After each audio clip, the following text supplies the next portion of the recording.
আপনাদের আজকে পরিযায়ী শ্রমিকের একটা করুণ কাহিনী শোনাতে চাই। এই যে একে দেখছেন, এর নাম প্রেমলাল। বিয়ের 3 মাস পরে চেন্নাই এসে 5 বছর হলো, আর বাড়িতে কোনোদিন যায়নি। এই 5 বছরের মধ্যে 2টো বাচ্চা হয়ে গেছে, এই নিজেও জানে না। আবার বাড়িতে থাকলে নাকি এর বউ প্রচণ্ড একে ধরে মারতো। কি কি কি করতো তোর বউ, একটু বল না। মারতো মারতো না? আর বলতো চেন্নাই যাও। চেন্নাই হলো তো আমি তো কোনোদিন দেখিনি যে তোর বউকে ফোন করে।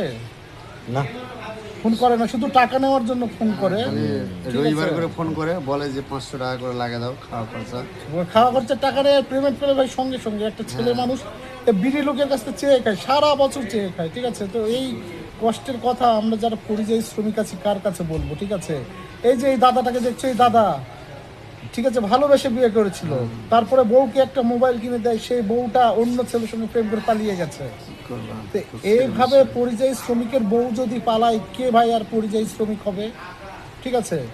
তো আপনারা একটু দেখুন, সরকারের উদ্দেশ্যে বলছি ভাই, আমাদের দিকে একটু তাকান। আমাদের বউ সবার পালে যাচ্ছে, ঠিক আছে? এই দাদার বউ পালে চলে গেছে, ঠিক আছে? এই দাদার বউ ধরে মারে, এইভাবে তো আমরা বাঁচতে পারবো না।